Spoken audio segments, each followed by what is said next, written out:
ऋषि के पापा इंस्टा पे नाच रहे, ऋषि की सिस वीडियो बना रही, हिमांशी रो रही यूट्यूब पर, पता नहीं क्या चल रहा है। This is true reality that couples seem happy on social media are really distinctive in real life. They are doing another drama. It is sad how people fall it for every time. Good for Himanshi, that girl deserves so much better. एक साल पहले भी separate हुए थे, अभी भी separate हुए। Last time officially announce किया था, पर इस बार कोई अनाउंसमेंट नहीं किया। Why are you not uploading vlogs? D blog कब आएगा?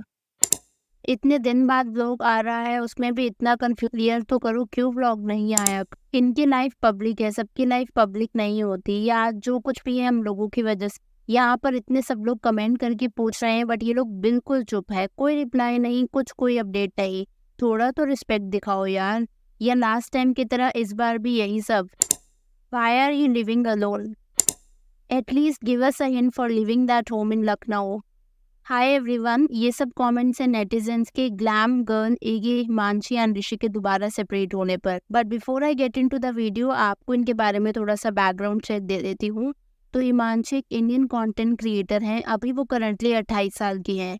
हिमांशी के यूट्यूब पर ऑलमोस्ट 5.3 मिलियन सब्सक्राइबर्स हैं एंड इंस्टाग्राम पर लगभग 7 लाख फॉलोअर्स। हिमांशी ने ऋषि से शादी करी थी ऑलमोस्ट 5 ईयर्स को। ऋषि अपने डैड की क्लोथिंग बिजनेस को देखता था शादी से पहले and he comes from a rich background.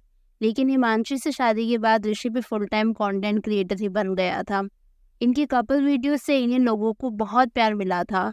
A lot of the videos even garnered million plus views. In fact Himanshi ने शादी के बाद अपने यूट्यूब चैनल का नाम तक चेंज कर दिया था। पहले उसके यूट्यूब चैनल का नाम था glam girl and then it became glam couple. लेकिन लास्ट ईयर ना ये रूमर्स आए थे that they got separated as इनके व्लॉग्स आने बंद हो गए थे एंड हिमांशी ने अपने यूट्यूब चैनल का नाम भी चेंज कर लिया था, जैसे मैंने आपको बताया। हिमांशी एंड ऋषि के सब्सक्राइबर्स को लगा था कि शायद ये एक माइनर नोक झोंक होगी, बट ऐसा नहीं था। हिमांशी ने अपने यूट्यूब चैनल पर एक वीडियो के थ्रू अपनी ऑडियंस को अपडेट किया था कि Rishi and Himanshi are not together any more. And लोगों को ना ऐसा लगा था कि ऋषि ने मौके का फ़ायदा उठाया एंड अपने यूट्यूब चैनल खोल लिया। ऋषि की पहली वीडियो पर एक दिन में लगभग 1 लाख व्यूज आ चुके थे and with in a couple of weeks 100 के सब्सक्राइबर्स भी कंप्लीट हो गए थे। इन सब कंट्रोवर्सी के दौरान ऋषि काफ़ी वीडियोस डालता रहा, लेकिन हिमांशी विक्टिम हो गई थी। ऋषि ने सस्पेंस बनाए रखा था हिमांशी के नाम पर, इनडायरेक्टली रिलेशनशिप्स के बारे में टॉन्ट करके वो यूट्यूब थंबनेल्स बनाता था। बट इस दौरान उसने एक बार भी किसी भी वीडियो में डिस्क्लोज नहीं किया कि उन दोनों का सेपरेशन का रीज़न क्या था। एंड अगेन हिमांशी अभी भी सभी रूमर्स पर मम थी एंड देन उसने एक दिन सडनली एक वीडियो डाली ये बताते हुए कि वो और ऋषि आर गेटिंग सेपरेटेड। चलो ये सब तो ठीक था, बट देन स्टोरी में ट्विस्ट आया कि Rishi and Himanshi got back together. And इस बार ये अपडेट ना ऋषि के न्यू चैनल पर आया था, तो लोगों को लगा कि हिमांशी और ऋषि ने ये सब क्लाउड या फिर अटेंशन के लिए किया था, एज उनके ब्लॉग्स पर व्यूज कम हो रहे थे। कुछ नेटिजन्स ने ऐसा भी बोला था कि ऋषि को अपना यूट्यूब चैनल चलाना था, इसलिए इन दोनों ने सेपरेशन रूमर्स का ड्रामा किया। एंड इस पूरी कंट्रोवर्सी के दौरान ना ऋषि के डैड अपने इंस्टाग्राम पर डांसिंग रील्स डालते रहे एंड हिमांशी की sister in law Rishi YouTube पर व्लॉग्स। खैर ये सब तो था पास, जिसमें सेपरेशन के बाद वो दोनों फिर से एक हो गए थे। लेकिन अभी पिछले कुछ टाइम से फिर से इन दोनों के सेपरेशन रूमर स्टार्ट हो चुके हैं। तो हुआ ये था कि हिमांशी अपने मायके गई थी एंड देन मायके जाने के बाद उसने अपने यूट्यूब चैनल का नाम फिर से ग्लैम कपल से ग्लैम गर्ल कर लिया था एंड दोनों की काफ़ी टाइम से एक साथ ब्लॉग्स भी नहीं आए थे। देन सडनली ऋषि ने अपना जयपुर वाला घर छोड़ दिया and he moves to Delhi. And इस टाइम ना ऋषि के ब्लॉग्स के हिसाब से जितना पता लग रहा है ऋषि अकेला रह रहा है।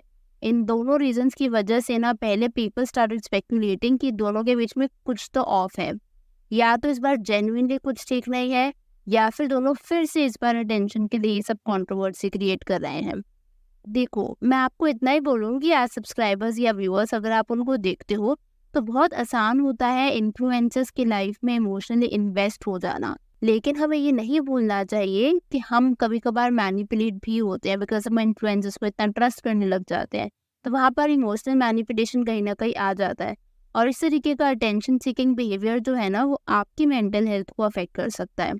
It can Erode the trust and make people like you feel used. अगर मैं बात करूँ हिमांशी की, तो आपने अगर ब्लॉग्स में नोटिस भी किया हो तो कभी कभार ऐसा लगता था कि हिमांशी की मदर और सिस्टर इन लॉ जो कि निशी है वो शायद हिमांशी से इतने फॉन्ड नहीं थे। एंड इन फैक्ट ऋषि भी एट टाइम्स छोटे छोटे चीज़ों के लिए टॉन किया करता था, चाहे वो उसकी हेल्थ हो, चाहे फिगर हो, चाहे डाइट हो। तो सबसे इम्पोर्टेंट चीज़ के बारे में बात करना चाहूँगी यहाँ पर, वो है आपकी self worth and how to find out if your relationship is healthy और नॉट।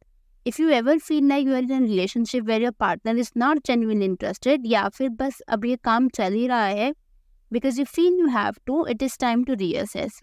आपको ये बात नहीं भूलनी चाहिए कि एक रिलेशनशिप अच्छी और हेल्दी तभी होती है where you are valued and loved for who you are.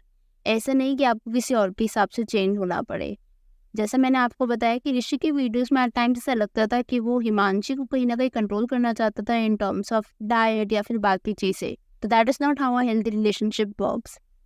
अब आपके दिमाग में क्वेश्चन आ रहा होगा कि why would they do that, बार बार सेकेंड टाइम ऐसी कंट्रोवर्सी वो लोग क्यों करेंगे। तो देखो, in the world of YouTube drama sells, और ये चीज़ पहली बार नहीं है। Emotional stories get views, comments and shares. आप कोई भी रियलिटी शो उठा के देख लो, फॉर एग्जांपल इंडियन आइडल, वहाँ पर जितना ज़्यादा इमोशनल क्वेश्चन होता है उतनी ज़्यादा टीआरपी हाई जाती है। आप कोई इंडियन सीरियल उठा करके देख लो, अनुपमा, सेम स्टोरी, जितना ज़्यादा इमोशन होगा, ड्रामा होगा, उतने ज़्यादा व्यूज़ आएंगे, जितने ज़्यादा व्यूज़ आएंगे उतना उनके लिए मॉनिटरी बेनिफिट होगा। एंड इन कुछ रीजंस की वजह से people start going back to the controversy जिससे उन्हें और व्यूज़ आए, एंड इट्स वेरी कॉमन। लेकिन इन सबके बीच में आपको इतना ध्यान रखना है कि इनकी स्टोरी में इतना इमोशनल इन्वेस्ट ना हो जाए कि आप ही की मेंटल हेल्थ इफेक्ट होने लगे। है ना, व्लॉग देख रही थी तो वहाँ पर मैंने नोटिस की थी ऋषि ने एक अजीब सा कॉमेंट किया था, वो भी आपकी स्क्रीन पर स्क्रीनशॉट दिख रहा होगा। तो इसमें एक रीज़न ने लिखा था, ऋषि इतना तो नहीं पता कि किस में प्रॉब्लम थी, बट इतना वो कि आपके मम्मी पापा की वजह से किसी को शायद प्रॉब्लम हुई हो। इतने अच्छे इन लॉ शायद ही कहीं मिलते हैं। ना घर का काम, ना कपड़े को लेकर कुछ बोलना है, किसी चीज़ पे कोई रोक टोक नहीं। हम जैसे के लिए तो बहुत अच्छा करता। अगर इतना कि लाइफ में इंसान सेटिस्फाई नहीं है तो आगे बोलना मुश्किल है। और इस कमेंट को स्पेसिफिकली ऋषि ने लाइक किया था। तो मुझे ऐसे लग रहा था कि वो अपनी पार्टनर, अपने स्पाउस की तरफ अगर इतना रिस्पेक्टफुल नहीं है कि पब्लिक प्लेटफॉर्म पर छोटी सी लड़ाई होने के बाद ही is liking comments like this, it made me question his ethics and his love for Himanshi. In fact इन दोनों की जो रिकंसाइलेशन वीडियो थी जो कि बिंग ऋषि के चैनल पर आई थी, अब वो भी डिलीट हो चुकी है। और अगर आपने वो वीडियो देखी हो तो वह भी काफ़ी अजीब सा हिमांशी बिहेव कर रही थी। ऐसा लग रहा था कि शायद उसको फोर्सफुली वापस भेजा गया है, but again this is just a speculation. लेकिन जो चीज़ यहाँ पर नोट करने की है वो ये है कि ऋषि ने वो वीडियो भी अपने चैनल से डिलीट कर दी है। अब उसने क्यों डिलीट करी, ओनली ही नोज। के साथ यहाँ पे लोगों के कुछ और कमेंट्स भी शेयर करना चाहूँगी। तो एक यूज़र ने लिखा, I think they are again separated. एक और यूज़र ने बोला, दिस सेपरेटेड और not, at least they should clear this to their audience but let it be. एक और यूज़र ने ऋषि के जो उसका व्लॉग है जिसमें मुझे मूव इन हुआ है उस पर कमेंट किया, क्या हुआ, आप अकेले क्यों रह रहे हो। और यूज़र ने बोला, आपकी वीडियो इतने दिन बाद आने के बाद ऐसे फील हो रहा है जैसे सीरियल में लीफ आया हो, और कुछ पता नहीं चल रहा लीफ के बाद की स्टोरी के हीरो हीरोइन साथ है या नहीं, बट सडनली इतने चेंजेस लाइफ में आके लीफ भी बोल सकते हैं। बाकी जैसे भी रहो, खुश रहो। और यूज़र ने बोला, we see your blogs because we are interested in your life and if you are in a daily life blogger to tell about your life. बाकी आप लोग के इस बारे में क्या थॉट्स है कि इस बार हिमांशी और ऋषि शायद सच में सेपरेट हो रहे हैं, या फिर ये फिर से कंट्रोवर्सी क्रिएट करने के लिए सीकिंग बिहेवियर है। Let me know in the comments below. मैं आपसे मिलूंगी बहुत जल्द with another video. Consider subscribing the channel if you haven't already.